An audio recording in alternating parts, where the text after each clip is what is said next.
Hello, thank you for joining with me. We are in the Manual for Teachers, Volume 3 of A Course in Miracles, and today we will be reading paragraphs 1 and 2 of Section 19, What is Justice?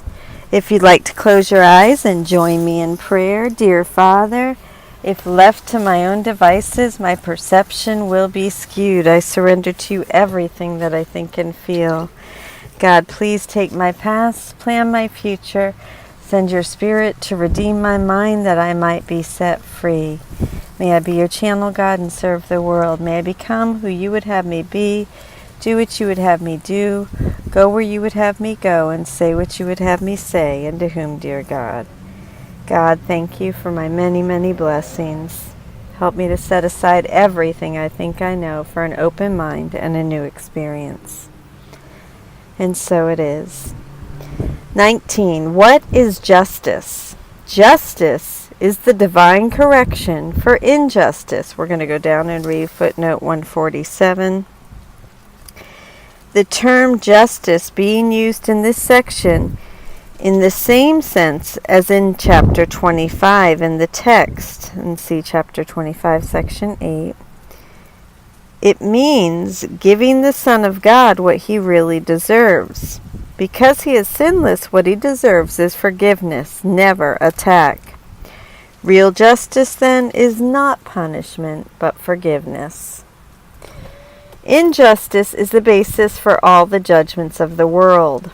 Justice corrects the interpretations to which injustice gives rise and cancels them out.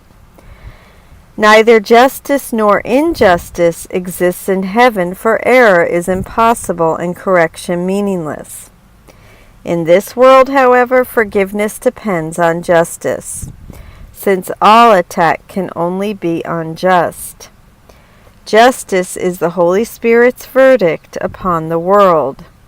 Except in his judgment, justice is impossible, for no one in the world is capable of making only just interpretations and laying all injustices aside. If God's Son were fairly judged, there would be no need for salvation. The thought of separation would have been forever inconceivable. Justice, like its opposite, is an interpretation. It is, however, the one interpretation that leads to truth. This becomes possible because while it is not true in itself, justice includes nothing that opposes truth. There is no inherent conflict between justice and truth. One is but the first small step in the direction of the other. The path becomes quite different as one goes along.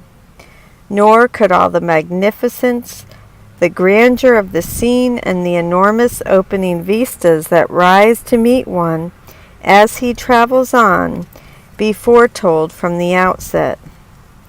Yet even these, whose splendor reaches indescribable heights as one proceeds, and we're going to go down and read footnote 148, the spiritual journey here is being likened to climbing a mountain and seeing ever more magnificent vistas, as one ascends.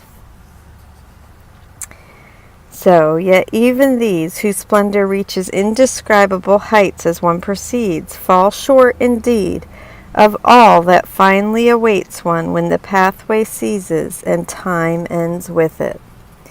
But somewhere one must start. Justice is the beginning. And we will pause there. Until tomorrow, thank you so much for joining with me. Part 19 of the Manual for Teachers, What is Justice?